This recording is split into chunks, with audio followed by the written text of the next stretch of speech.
Bien, hermanos, como les había mencionado, iniciamos una serie de mensajes acerca de las bienaventuranzas. Y el título del mensaje en esta mañana es Pobreza de espíritu para alcanzar la mayor riqueza. Parece una contradicción, pero es así. Pobreza de espíritu para alcanzar la mayor riqueza. Se denomina también el Sermón del Monte, conforme vemos en el libro de Mateo, en el Evangelio según San Mateo, el capítulo 5, versículos 1 y 2, donde dice: viendo la multitud, subió al monte y sentándose, vinieron a él sus discípulos, y abriendo su boca les enseñaba, diciendo: bienaventurados los pobres en espíritu, porque de ellos es el reino de los cielos. Es notable, hermanos, que en la palabra de Dios, al iniciar su ministerio, el Señor Jesucristo inicia con este primer sermón. Este es el primer sermón de nuestro Señor Jesucristo. Es la primera vez que Él habla a las multitudes. Muchos dicen o han interpretado como sencillamente un sermón ético o de conducta. No está mal. Otros han dicho que estas son reglas de oro. Otros más bien dicen que este sermón del monte es para el futuro, que no es para nosotros. Sin embargo, viendo lo que dice la palabra de Dios, al inicio del Evangelio de Mateo dice: por Jesús, hijo de David, teniendo en cuenta su linaje. Y también dice: hijo de Abraham. Y Abraham, según Romanos, es el padre espiritual de todos nosotros. Por lo tanto, este mensaje, este sermón es para todos los tiempos. Es para nosotros. Es mirar un poco y decir: ¿soy parte de este reino? Teniendo en cuenta que el libro de Mateo es el que más habla del reino de Dios. Ustedes al leer el libro de Mateo van a encontrar mucho sobre esta palabra, el reino de Dios. Y al ver las bienaventuranzas, todo lo que Jesús dice acá, puedes decir como hijo de Dios: ¿soy parte de este reino? ¿Soy parte del reino de Dios? Es bueno que en esta mañana hagamos una evaluación de nuestra vida y en cada bienaventuranza podamos preguntarnos: ¿soy parte de este reino? Al mirar este pasaje bíblico nos dice: viendo la multitud, subió al monte y sentándose, vinieron a él sus discípulos y abriendo su boca, viendo la multitud. Podría haber iniciado directamente el evangelista Mateo diciendo: Jesús se sentó y predicó y lanzó el siguiente o los siguientes mensajes. Sin embargo, nos dice: viendo la multitud, subió al monte. Esta palabra viendo, observando, significa la oportunidad de Dios para hablar, para decir en ese momento. La oportunidad de Dios, ni antes ni después, para ver la necesidad, para observar, viendo la oportunidad, viendo la multitud, subió al monte. Subió al monte, un lugar alto, para hablar. No en una esquina, no en una caverna, no en un lugar oculto, subió al monte para que todos escuchen, no a un profeta, no a un representante de Dios, sino al mismísimo Hijo de Dios, al Dios hecho carne. Por eso tiene importancia cuando dice viendo la multitud, porque no fue algo al azar. En su primer sermón, hoy, la palabra de Dios no nos habla al azar, no nos habla por mera casualidad. Cuando vemos la palabra de Dios, encontramos la observación oportuna de un Dios que mira el corazón, que mira el estado del ser humano, que mira tu corazón, mi alma, mi interior, mi ser. Subió al monte y abriendo su boca les enseñaba, abriendo su boca. Es interesante esta palabra, abriendo su boca, porque muchas veces el Señor enseñó con la boca cerrada. Muchas veces el Señor dio mensajes con la boca cerrada. Muchas veces el Señor sanó sin siquiera ver a la persona. Muchas veces actuó sin manifestar gesto alguno. Su llanto ante la tumba de Lázaro fue un mensaje. Cuando escribió ahí en el suelo, ante el juicio que hacían a la mujer pecadora, sin que en ese momento diga una sola palabra, fue un mensaje para aquellos hombres juzgadores en ese momento. Pero aquí en este pasaje nos dice, y abriendo su boca,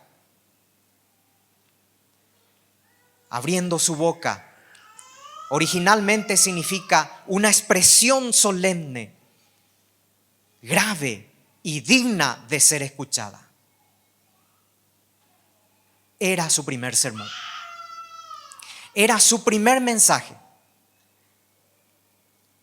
Entonces, algo importante iba a salir de su boca. Para esas generaciones que en ese momento estaban escuchando. Para nuestra generación que hoy vive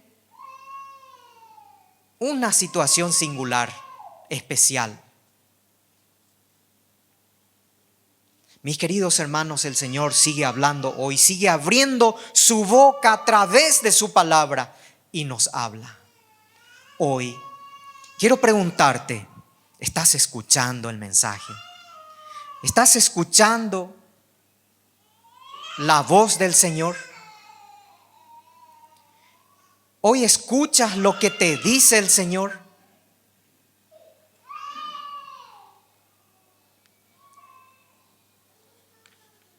Jesús, al empezar este mensaje, este sermón al monte, este sermón del monte, el sermón de las bienaventuranzas, fíjense que inicia con esta palabra bienaventurados. 3 veces feliz significa la palabra bienaventurado, dichosos. Esta palabra bienaventurado significa un gozo autónomo, más allá de las cuestiones o situaciones de la vida o cambios de la vida en que uno se encuentre. Si uno es bienaventurado, está afirmado en esa paz y en ese gozo que el Señor solamente puede dar, y nada lo va a perturbar, nada lo va a cambiar. El Señor inicia su primer sermón no reclamando a ese pueblo pecador sus pecados, no exhortando, no maldiciendo, sino diciendo bienaventurados, 3 veces feliz, dichosos. Así comienza el Señor hablando. Y es bueno que en esta mañana podamos decir: yo soy dichoso, soy bienaventurado, soy realmente 3 veces feliz.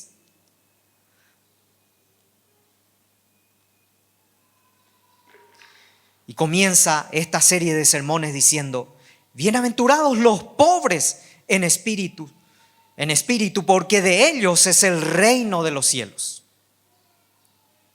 Y es bueno que aquí podamos distinguir si soy realmente del reino o no soy del reino. ¿Pertenezco a ese reino realmente? Recordemos que esta palabra estaba en uso en esa época, puesto que Jesús estaba hablando a una multitud, a un auditorio, sometido a un gobierno, a un reino ajeno,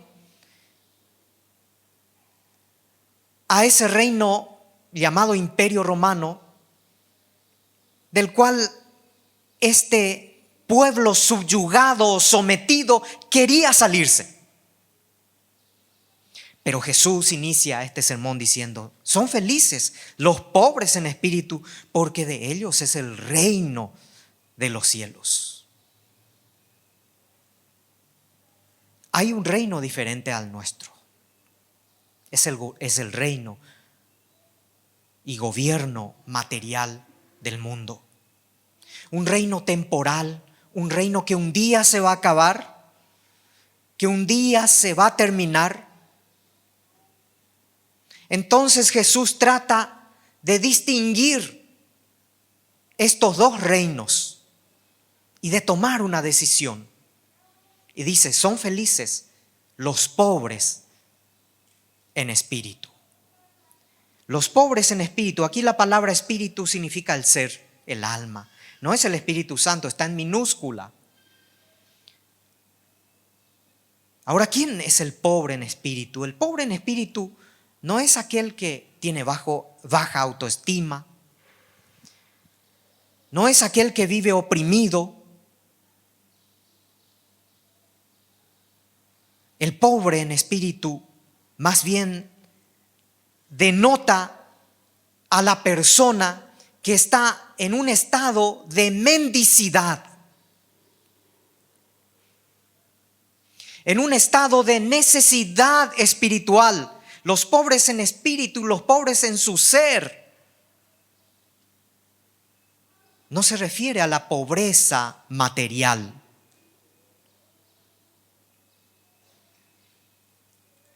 En el ámbito jurídico existe una institución que se llama quiebras. Antes se denominaba falencias o bancarrota. Y es cuando la persona absolutamente no tiene posibilidad alguna para pagar su deuda. Entonces está en una insolvencia total. No puede, no está en condiciones, no hay forma de que pague sus deudas. Entonces entra a tallar lo que se llama esta institución jurídica denominada quiebras. La persona tiene tres posibilidades. Uno, de huir, de escapar, que es lo mejor que podemos hacer cuando de repente tenemos muchos deudores y están ahí hoy por hoy llamando y hoy por hoy no dejando en paz cuando de repente no puedes pagar tus deudas. Puedes huir. El deudor puede huir. En segundo lugar, puede eludir, engañando a sus acreedores, engañando y estafando a otros para conseguir un poco de dinero y así maquillar o cubrir algunas partes de sus deudas.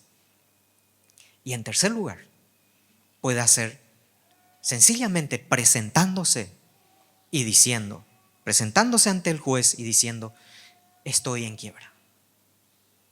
Estoy en quiebra y aquí estoy, no puedo pagar. En el ámbito espiritual es algo parecido lo que sucede cuando hablamos de pobreza de espíritu. Podemos hacer tres cosas. Podemos huir, podemos o tratar de huir o escapar. En segundo lugar, podemos engañar a todos o tratar de engañar con algo que no somos y nos engañamos a nosotros mismos de paso. O en tercer lugar, presentarnos delante de Dios y decirle: Señor, no puedo más, estoy en quiebra espiritual, estoy en esta situación que no puedo más. Es el inicio, es el escalón de más abajo para empezar en lo que Jesús denomina los pobres en espíritu. Veamos un poquito, brevemente, entonces, ¿quién o qué es un pobre en espíritu? En primer lugar, la pobreza de espíritu deja de lado la autosuficiencia. En primer lugar, deja de lado la autosuficiencia. Esa autosuficiencia que es una disposición que el mundo tanto aprecia, tanto quiere, tanto anhela. Yo puedo, yo sé todo. Yo me valgo de mí mismo, yo no necesito de nadie.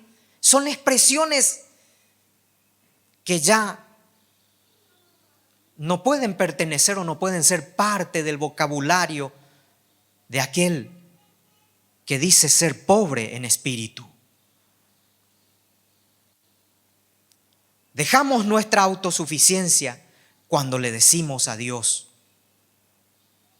Dios, te necesito.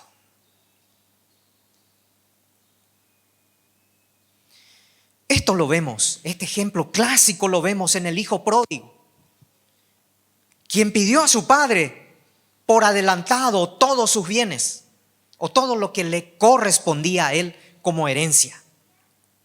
Era el hijo menor. Fue a un mundo aparte, malgastó todo lo que tenía y ahí comenzó a servirse y a comer alimentos de chanchos. Y ahí en ese momento, nos dice la palabra de Dios, comenzó a faltarle. Y esa frase es un indicador de que ahí comienza la pobreza en espíritu. Cuando hay un vacío, cuando no hay nada en tu espíritu y comienza a faltarle, y ahí el hijo pródigo pensó en su padre: voy a ir junto a mi padre, porque ahí hay pan, hay comida, hay todo, y yo estoy aquí,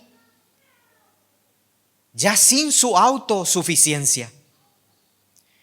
En esta mañana, mis queridos hermanos, analicemos nuestra vida.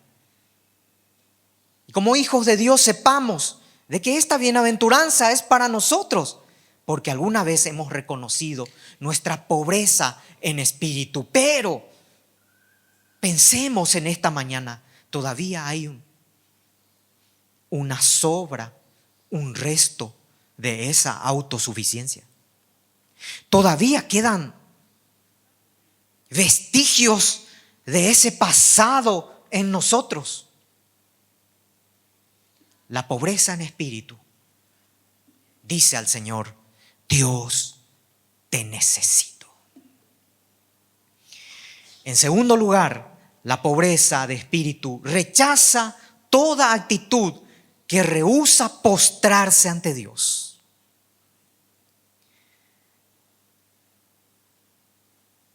Una actitud que se determina a desafiar a las cosas y que dice como el faraón: ¿quién es Jehová para que yo oiga su voz? Éxodo 5:2.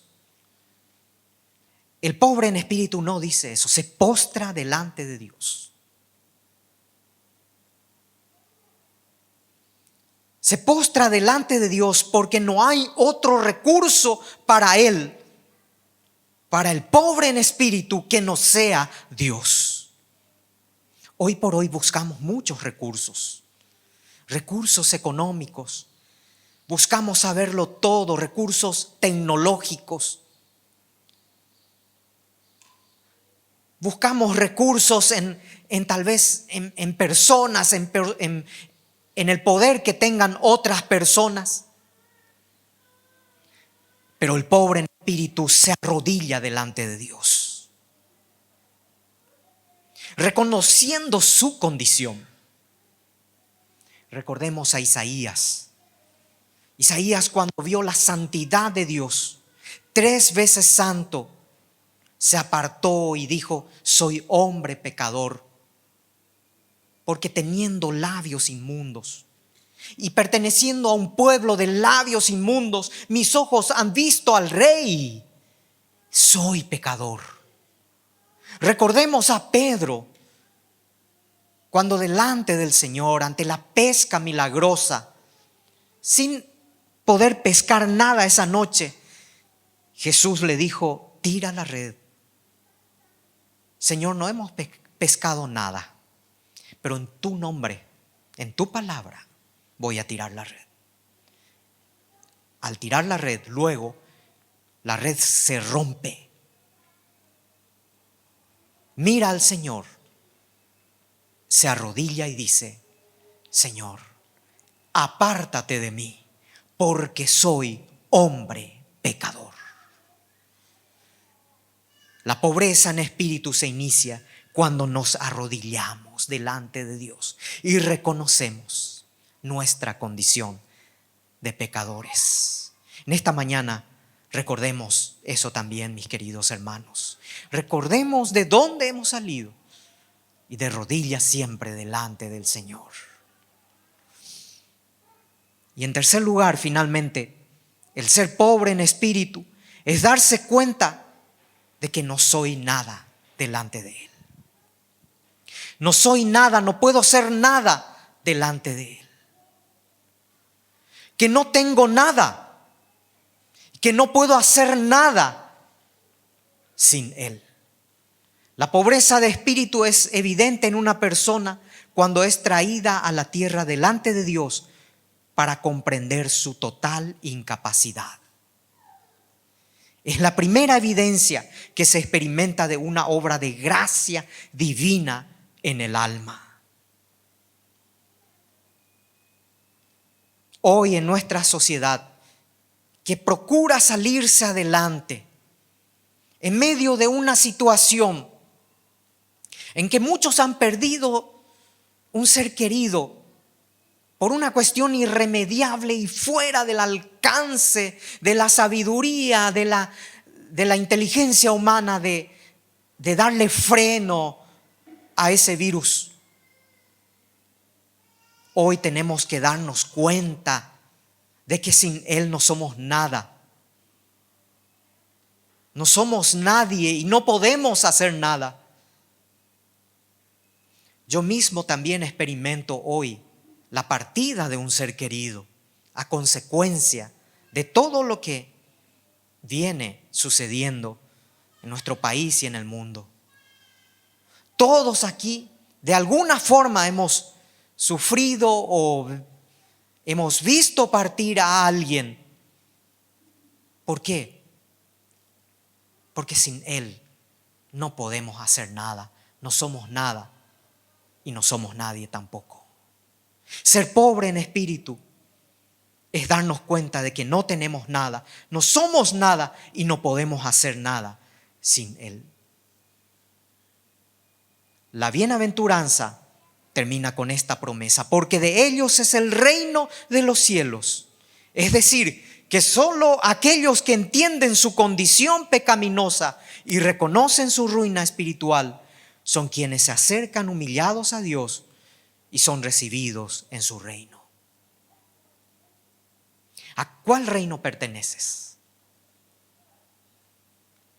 Si hay autosuficiencia en tu vida,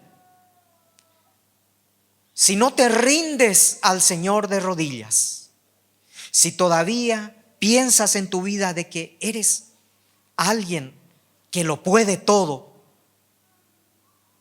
entonces tienes que evaluar si realmente eres pobre en espíritu. En esta mañana nosotros los creyentes, concluyo diciendo que al escuchar este mensaje, bienaventurados, 3 veces feliz, dichosos los pobres en espíritu, porque ellos son del reino de Dios. Que a nosotros como hijos de Dios esta convicción nos haga saber dónde estamos parados hoy, quiénes somos hoy, nos haga más humildes, sencillos y sobre todo dependientes del Señor.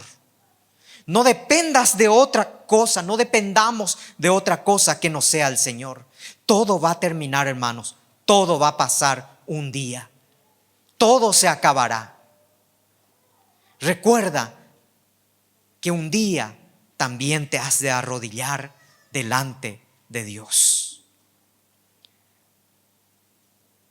Si en esta mañana hay alguien que no ha entendido qué significa pobreza espiritual y que siente en su vida que no es parte de ese reino de Dios, entonces esa es la oportunidad para correr a Dios en fe, en arrepentimiento y pedirle que Él te dé el perdón, que Él te otorgue su gracia, su misericordia, abrazando la cruz de Jesucristo, confesándole a Él tus pecados y diciéndole a Jesús: Jesús, quiero que me perdones, quiero que me limpies, quiero ser tu hijo. Ese es el inicio, el punto de partida de ser pobre en espíritu. En esta mañana, inclinemos nuestros rostros delante del Señor.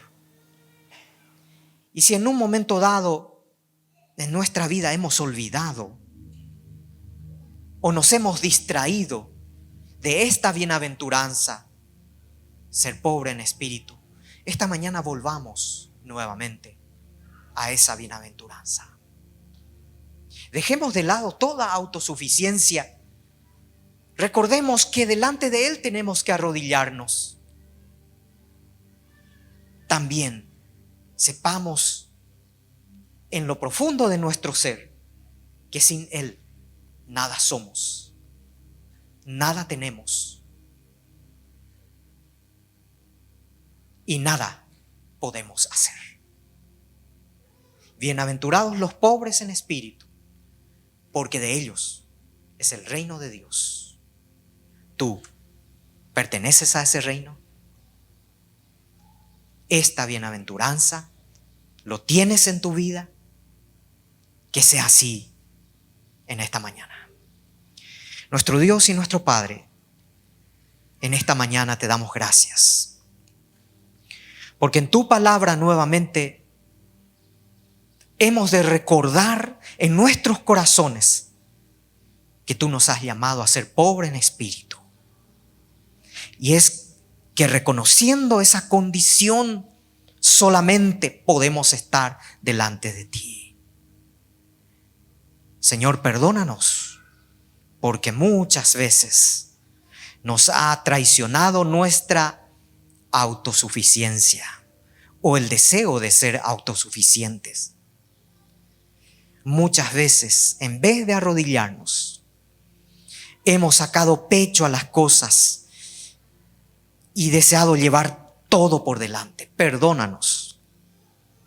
Perdónanos porque muchas veces no hemos pensado que sin ti nada somos, nada tenemos, nada podemos ser. Perdónanos, Señor. Y enséñanos a que con esta bienaventuranza pueda en nuestra vida, podamos en nuestra vida distinguirnos del reino del mundo y ser parte de tu reino. Ayúdanos a ser felices, a ser dichosos, siendo pobres en espíritu. Te oramos en el nombre de Jesús. Amén. El Señor bendiga su palabra en esta mañana.